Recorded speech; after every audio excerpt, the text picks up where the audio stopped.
So let's start with the braking unit. Brake is a mechanical device which inhibits motion. It uses friction of brake shoes and drums to convert kinetic energy into heat energy. In every scenario, brakes converts the kinetic energy into heat thermal energy. That is the brakes. When we apply brakes, the pads or shoes that press against brake drums or rotor convert kinetic energy, thermal energy via friction. Let's start with drum brakes. This is a basic picture of a drum brake. Okay, so before starting with the drum brake, I would like to say that in order to pass the pressure from the brake pedal to drum brakes, we employ brake lines throughout. So, like first of all, we can only see the pedal. Behind that is the brake lines, which in turn get connected to the pistons. There is a mechanism behind the pistons. It comes over here. So, drum brakes consist of a brake drum attached to inside of the wheel. This is the wheel and these are the brake drums. Then these are the shoes, first shoe and second shoe. When brake pedal is pressed, hydraulic pressure presses two brake shoes against the brake drum. These two are pressed against the brake drum when the brake is pressed by the means of this piston. Pressure increases over here. These two are pressed against the piston, moves the drum, which pushes the brake drum to stop the wheel. Now we come on to disc brakes. Disc brakes consist of brake rotor which is attached directly to the wheel. Okay, this is the brake pedal. We'll study about this. Brake fluid passing through the lines, piston, brake caliper, brake pads. See, these are the brake pads. They push against rotor. The entire caliper houses the brake pads and these push against the rotor. Hydraulic pressure from master cylinder causes a caliper which holds the brake pads just outside the rotor to squeeze the brake pads on either side of the rotor. Okay. Now the brake pads have friction linings. This friction line helps the brake pads in holding the rotor at the position in the smallest amount of time so that they can stop easily. Then we come on to vacuum brakes. The vacuum brakes are mainly used in trains. That is it. It is controlled by the driver in the engine, and there's a pipe connecting each and every coach through which the brake mechanism is maintained. So ejector uses steam on steam locomotive and exhauster using electrical power on other types of train. Removes atmospheric pressure from the brake pipe to create vacuum. With full vacuum, brake is released. With no vacuum, at normal ATM, brake is fully applied. Vacuum brake is considered for railroad applications because it's cheap and easy to install. That is it. Then we come on to hydraulic brakes. Now this is what each and every car uses. Almost every car, like sports car हो, कोई बड़ा car हो, यही use कराता है. First of all, यहाँ पे pedal रहता है.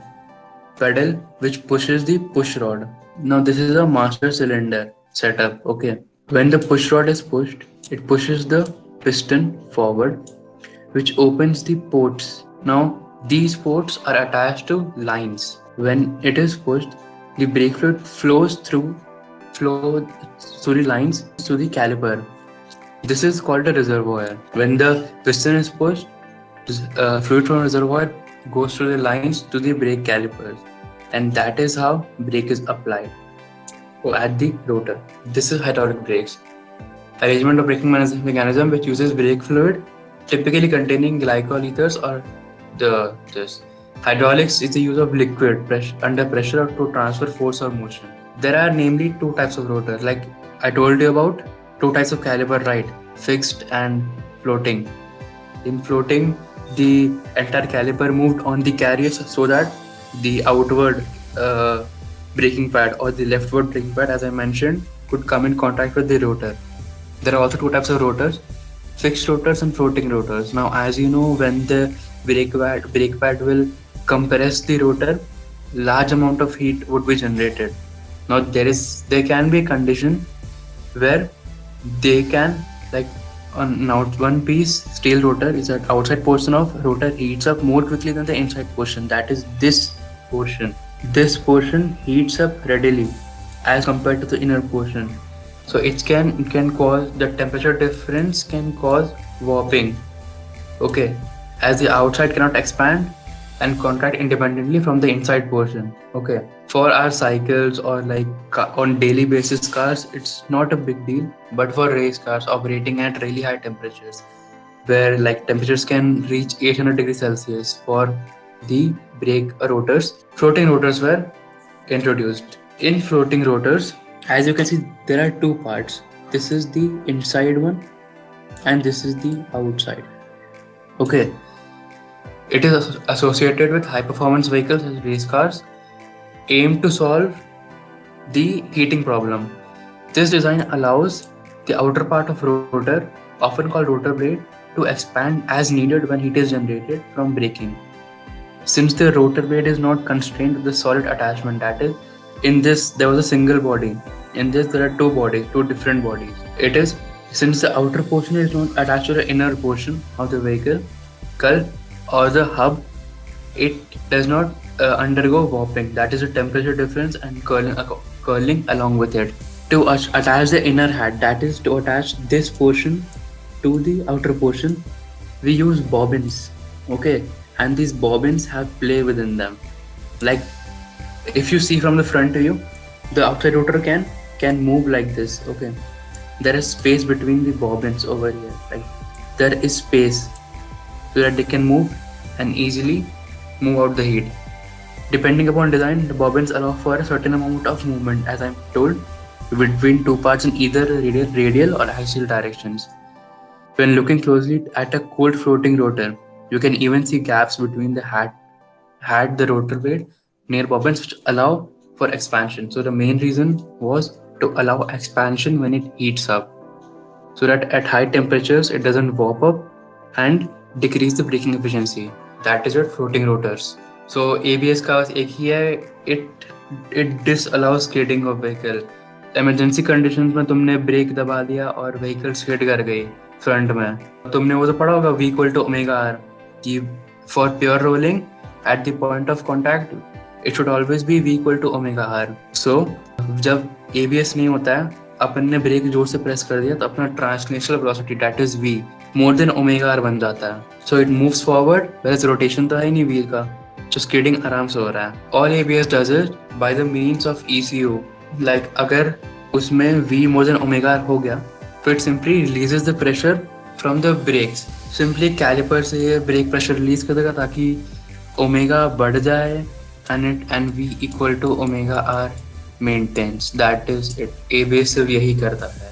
Power brakes utilize the formation of vacuum and application of atmospheric pressure in order to amplify the braking pressure on the master cylinder. These are the topics that we will be discussing: types of IC engine, 4-stroke and 2-stroke engine layouts, valve timings, engine cooling, and turbocharger and superchargers at the last. What's an heat engine? So it can be categorized into two forms: internal combustion and external combustion. So internal combustion engine mainly तुम्हारा गाड़ियों में use होता है. Diesel engine या petrol engine are the most common example of your internal combustion engine, whereas external engine is your steam engine. The name suggests internal combustion engine में जो combustion होता है that is within the engine, and external combustion में जो तुम्हारा combustion होता है that is outside the engine. Then we talk about the basic components of an engine, starting with the engine block. Engine block तुम्हारा वही body होता है containing cylinders made of cast iron or aluminium.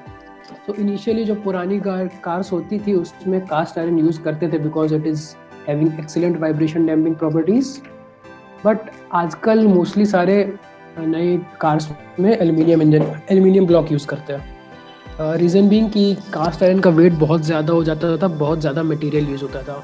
Aluminium provides मतलब half the wait होता है engine block का और वो सफिशिएंट स्ट्रेंथ तुमको प्रोवाइड कर देता है. Density of aluminium is approximately 1/3 of that of steel. अब मेन इंजन लेआउट्स में हम मूव करते हैं. V6, I6, V8, W12 ये सब इंजन लेआउट्स है. जनरली तुम लोग की जो छोटी गाड़ियाँ होती है लाइक जो भी तुम्हारा नॉर्मल गाड़ी जो 1200 सीसी के अंदर होती है तो दे यूजुअली यूज I3 मतलब वो I मतलब इनलाइन में है वो सिलेंडर्स एंड 3 मतलब वो 3 सिलेंडर वाला इंजन है. देन थोड़ा बड़ा इंजन है लाइक हैरियर वगैरह में तो हम लोग I4 इंजन यूज़ करते हैं बिकॉज 2000 सीसी का इंजन होता है हैरियर का, तो उसमें हम लोग इनलाइन 4 इंजन यूज़ करते हैं। Then moving on to the V shape engine, तो वी शेप हम लोग यूज़ करते हैं in usually high performance cars, V6 V8 engine, like high performance cars like McLarens and Lamborghinis are famous for using V engines, V12 V10 engine use करते हैं Lamborghinis। Then एक होता है flat engine, जिसमें तुम्हारा engine का जो cylinder है वो बिल्कुल फ्लैट होता है, इनलाइन में बिल्कुल स्ट्रेट होता है, एंड फ्लैट में बिल्कुल, इसको फ्लैट को बॉक्सर इंजन भी बोलते हैं। इसमें पूरा तुम्हारा इंजन फ्लैट होता है। इसका बेनिफिट ये है कि ये तुमको बहुत लो सेंटर ऑफ ग्रेविटी प्रोवाइड करता है। Finally comes your W engine. So the only car manufacturing brand which is famous for using W16 engines are Bugattis. So Bugatti believe that in order to break the world record you need the biggest engine. तो वो 8000 cc का massive W16 engine use करते हैं। Now moving on to the other components of IC engine, तो exhaust system के बारे में हम लोग डिस्कस कर चुके थे कि इसमें oxygen sensor, catalytic converters and mufflers लगे रहते हैं। Then flywheel होता है, it is having very large moment of inertia connected to the crankshaft। Engine क्या होता है, 4 स्ट्रोक होते हैं, एक ही स्ट्रोक में पावर जनरेट करता है। तो फ्लाईव्हील क्या करता है, जिस स्ट्रोक में पावर आ रहा है तो एक्सेस पावर को वो स्टोर कर लेता है, एंड बाकी 3 स्ट्रोक में जब पावर चाहिए इंजन को तो वो धीरे धीरे करके देता रहता है। मेन फंक्शन फ्लाईव्हील का यही होता है। Then fuel injectors, so it is pressurised nozzle that sprays fuel into the incoming air और into the cylinder in case of spark ignition and combustion ignition engines.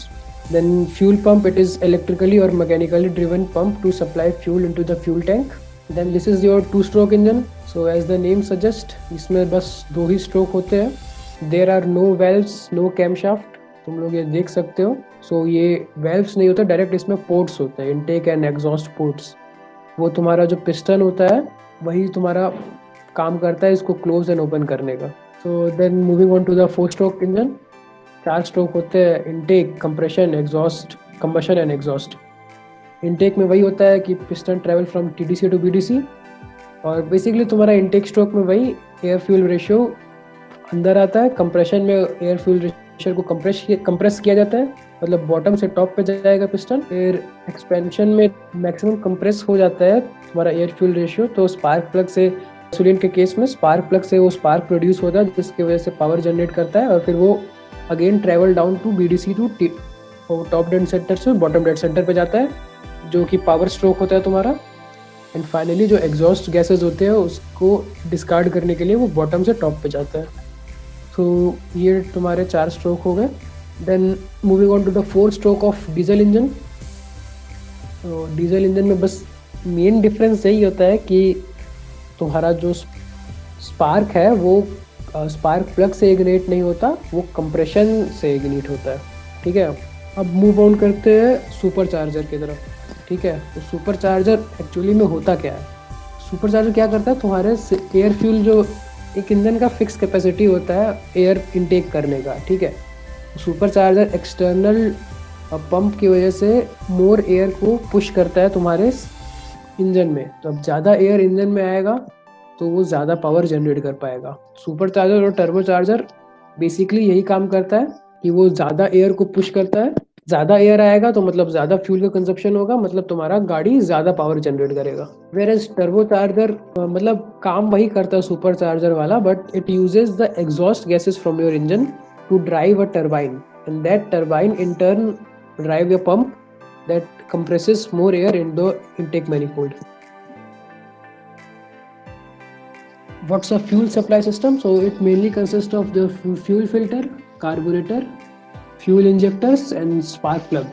So what's the function of the fuel supply system? The fuel passes through a number of stages before reaching the combustion chamber. It includes the filtration, atomization and into fine particles. It is necessary to atomize the fuel before entering into the combustion chamber so that complete combustion of fuel can take place. ये तुम्हारा fuel tank में fuel जाता है, जो petrol pump से तुम fuel लेते हो, that goes directly into your fuel tank. Fuel tank से बाद वो फ्यूल फिल्टर के थ्रू होते हुए फ्यूल पंप पे जाता है, and after that it goes to your fuel injectors और योर कार्बोरेटर्स। फिर इधर से एयर फिल्टर से एयर आता है, इधर से फ्यूल आता है, उनका एयर फ्यूल मिक्सचर फिर फाइनली सिलेंडर में जाता है कंबशन के लिए। So this is your basic geometry of your fuel supply system. सो ये डायग्राम देखो, यहाँ पे जो फाइनली तुम्हारा ये जो कार्बोरेटर या फिर फ्यूल इंजेक्टर लगा रहता है यहाँ पे, तो वो फिर फाइनली पुश करता है एयर फ्यूल रेशियो को और कंबशन चेंबर में एंटर करने के लिए। कैटालिटिक कन्वर्टर यूज होता है तुम्हारे जो हार्मफुल गैसेज है उनको ऑक्सीडाइज करने के लिए, like oxides of nitride and carbon monoxide वगैरह, हाइड्रोकार्बन्स को भी। Muffler is mainly used as a silencer to cut the noise from the engine.